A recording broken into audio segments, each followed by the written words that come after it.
Le chien des Baskerville de Arthur Conan Doyle. Chapitre 1er.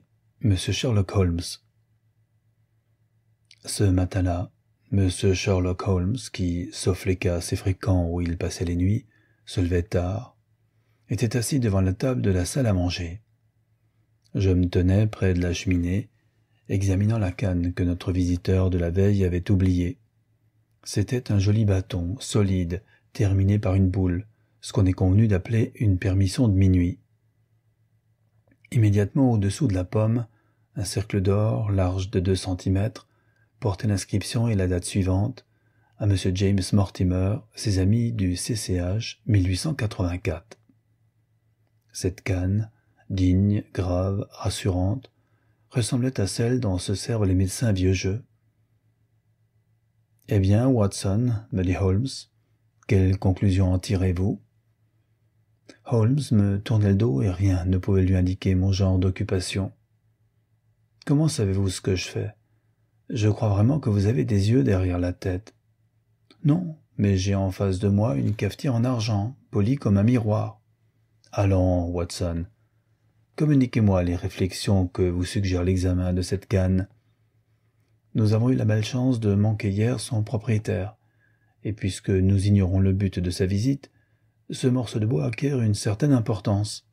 « Je pense, répondis-je, suivant de mon mieux la méthode de mon compagnon, que le docteur Mortimer doit être quelque vieux médecin, très occupé et très estimé puisque ceux qui le connaissent lui ont donné ce témoignage de sympathie. »« Bien, approuva Holmes, très bien. Je pense également qu'il y a de grandes probabilités pour que le docteur Mortimer soit un médecin de campagne qui visite la plupart du temps ses malades à pied. Pourquoi ? Parce que cette canne, fort jolie quand elle était neuve, m'apparaît tellement usée que je ne la vois pas entre les mains d'un médecin de ville. L'usure du bout en fer témoigne de longs services. Parfaitement exact, approuva Holmes. Et puis il y a encore ces mots, ses amis du CCH. Je devine qu'il s'agit d'une société de chasse. Le docteur aura soigné quelques-uns de ses membres qui, en reconnaissance, lui auront offert ce petit cadeau. En vérité, Watson, vous vous surpassez, fit Holmes, en reculant sa chaise pour allumer une cigarette. Je dois avouer que, dans tous les rapports que vous avez bien voulu rédiger sur mes humbles travaux, vous ne vous êtes pas assez rendu justice. Vous n'êtes peut-être pas lumineux par vous-même, mais je vous tiens pour un excellent conducteur de lumière. Il existe des gens qui, sans avoir du génie, possèdent le talent de le stimuler chez autrui. Je confesse, mon cher ami, que je suis votre obligé. Auparavant, Holmes ne m'avait jamais parlé ainsi. Ces paroles me firent le plus grand plaisir, car jusqu'alors, son indifférence, aussi bien pour mon admiration que pour mes efforts tentés en vue de vulgariser ses méthodes, m'avait vexé. De plus, j'étais fier de m'être assimilé son système au point de mériter son approbation quand il m'arrivait de l'appliquer. Holmes me prit la canne des mains et l'examina à son tour pendant quelques minutes, puis, soudainement intéressé, il posa sa cigarette, se rapprocha de la fenêtre et la regarda de nouveau avec une loupe. « Intéressant, quoique élémentaire, » fit-il, en retournant s'asseoir sur le canapé, dans son coin de prédilection. « J'aperçois sur cette canne une ou deux indications qui nous conduisent à des inductions. Quelque chose m'aurait-il échappé ? Dis-je d'un air important. Je ne crois pas avoir négligé de détails essentiels. Je crains, mon cher Watson, que la plupart de vos conclusions ne soient erronées. Quand je prétendais que vous me stimuliez, cela signifiait qu'en relevant vos erreurs, j'étais accidentellement amené à découvrir la vérité. Or, dans l'espèce, vous ne vous trompez pas complètement. L'homme est certainement un médecin de campagne, et il marche beaucoup. J'avais donc raison. Oui, pour cela. Mais c'est tout. Non, non, mon cher Watson, pas tout, tant s'en faut. J'estime, par exemple, qu'un cadeau fait à un docteur s'explique mieux venant d'un hôpital que d'une société de chasse. Aussi, lorsque les initiales CC sont placées avant celles désignant cet hôpital, les mots Charing Cross s'imposent tout naturellement. Peut-être. Des probabilités sont en faveur de mon explication. Et si nous acceptons cette hypothèse, Nous avons une nouvelle base qui nous permet de reconstituer la personnalité de notre visiteur inconnu. Alors, en supposant que CCH signifie Charing Cross Hospital, quelles autres conséquences en déduirons-nous? Vous ne les trouvez pas. Vous connaissez ma méthode, appliquez-la. La seule conclusion évidente est que notre homme pratiquait la médecine à la ville avant de l'exercer à la campagne.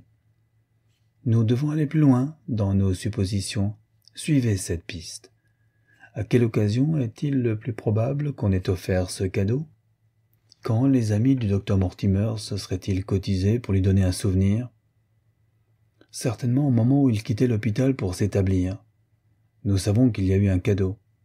Nous croyons qu'il y a eu un passage d'un service d'hôpital à l'exercice de la médecine dans une commune rurale. Dans ce cas, est-il téméraire d'avancer que ce cadeau a eu lieu à l'occasion de ce changement de situation? Cela semble très plausible. Maintenant, vous remarquerez que le docteur Mortimer ne devait pas appartenir au service régulier de l'hôpital. On n'accorde ces emplois qu'aux premiers médecins de Londres, et ceux-là ne vont jamais exercer à la campagne. Qu'était-il alors? Un médecin auxiliaire. Il est parti il y a 5 ans. Lisez la date sur la canne. Ainsi, votre médecin, grave, entre deux âges, s'évanouit en fumée, mon cher Watson, et à sa place, nous voyons apparaître un garçon de 30 ans, aimable, modeste, distrait et possesseur d'un chien que je dépeindrai vaguement plus grand qu'un terrier et plus petit qu'un mastif. Je souris d'un air incrédule, tandis que Holmes se renversait sur le canapé en lançant au plafond quelques bouffées de fumée. Je ne puis contrôler cette dernière assertion, dis-je, mais rien n'est plus facile que de nous procurer certains renseignements sur l'âge et les antécédents professionnels de notre inconnu. Je pris sur un rayon de la bibliothèque l'annuaire médical et je courus à la lettre M. J'y trouvai plusieurs Mortimer. Un seul pouvait être notre visiteur. Je lus à haute voix. Mortimer James, MRCS, Member of Royal College Surgeons, 1882, Grimpen, Dartmoor, Devon, interne de 1882 à 1884 à l'hôpital de Charing Cross, lauréat du prix Jackson pour une étude de pathologie comparée intitulée « L'hérédité est-elle une maladie ?» Membre correspondant de la Société pathologique suédoise, auteur de quelques caprices de l'atavisme, The Lancet, 1882, Progressons-nous, journal de pathologie, 1883, médecin autorisé pour les paroisses de Grimpen, Thornsley et Highborough. Watson, il n'est nullement question de société de chasse, fit Holmes avec un sourire narquois, mais bien d'un médecin de campagne, ainsi que vous l'aviez finement pronostiqué d'ailleurs. Mes déductions se confirment. Quant au qualificatif dont je me suis servi, j'ai dit, si je me souviens bien, aimable, modeste et distrait. Or, on ne fait de cadeaux qu'aux gens aimables. Un modeste seul abandonne Londres pour se retirer à la campagne, et il n'y a qu'un distrait pour laisser sa canne au lieu de sa carte de visite après une attente d'1 heure dans notre salon. Et le chien, repris-je. Le chien porte ordinairement la canne de son maître. Comme elle est lourde, il la tient par le milieu. Fortement, regardez la marque de ses crocs. Elle vous indiquera que la mâchoire est trop large pour que le chien appartienne à la race des terriers, et trop étroite pour qu'on le range dans celle des mastifs. C'est peut-être... Oui, parbleu, c'est un épagnol. Tout en parlant, Holmes s'est levé et arpentait la pièce. Il s'arrêta devant la fenêtre. Sa voix avait un tel accent de conviction que la surprise me fit lever la tête. « Comment, mon cher ami, dis-je, pouvez-vous affirmer cela ?» Pour la raison bien simple que j'aperçois le chien à notre porte et que voilà le coup de sonnette de son maître. Restez, Watson. Le docteur Mortimer est un de vos confrères. Votre présence me sera peut-être utile. Que vient demander le docteur Mortimer, homme de science, à Sherlock Holmes, le spécialiste en matière criminelle? Entrez. M'attendant à voir le type du médecin de campagne que j'avais dépeint, l'apparition de notre visiteur me causa une vive surprise. Le docteur Mortimer était grand, mince, avec un long nez crochu qui débordait entre 2 yeux gris, perçants, rapprochés l'un de l'autre et étincelant derrière des lunettes d'or. Il portait le costume traditionnel mais quelque peu négligé, adopté par ceux de sa profession. Sa redingote était de couleur sombre et son pantalon frangé. Quoique jeune, son dos se voûtait déjà. Il marchait, la tête penchée en avant et son visage respirait un air de grande bonhomie. En entrant, il aperçut sa canne dans les mains de Holmes, et il se précipita avec une expression joyeuse. « Quel bonheur !» fit-il. « Je ne me souvenais plus où je l'avais laissée. Je ne voudrais pas perdre cette canne pour tout l'or du monde. »« Un cadeau, n'est-ce pas ?»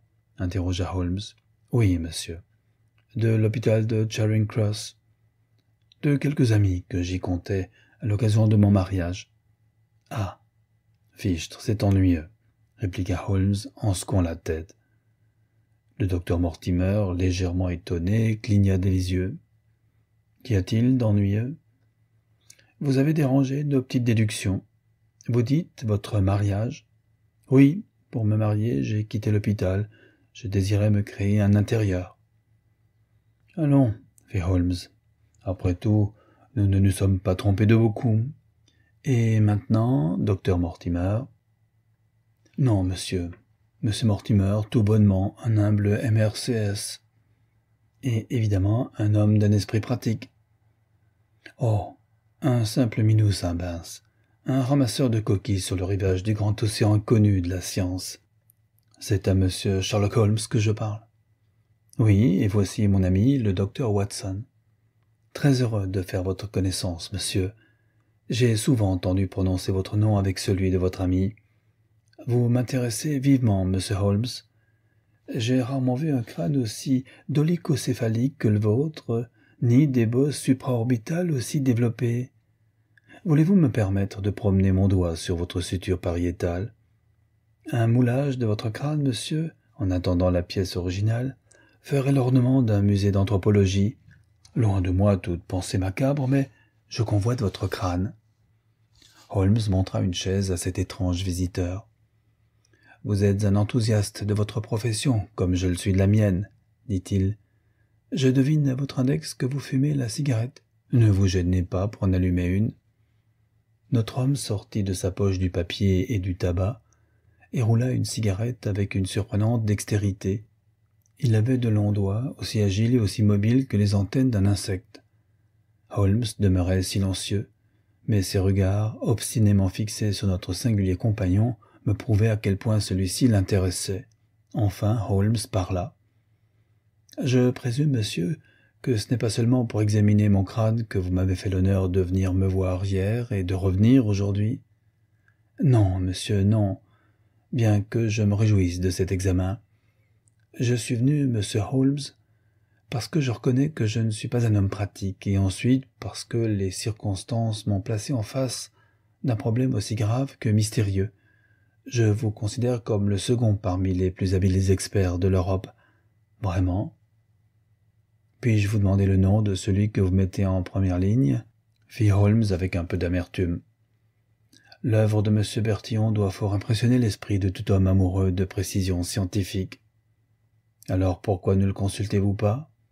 J'ai parlé de précision scientifique, mais en ce qui concerne la science pratique, il n'y a que vous. J'espère, monsieur, que je n'ai pas involontairement... Un peu, interrompit Holmes. Il me semble, docteur, que, laissant ceci de côté, vous feriez bien de m'expliquer exactement le problème pour la solution duquel vous réclamez mon assistance.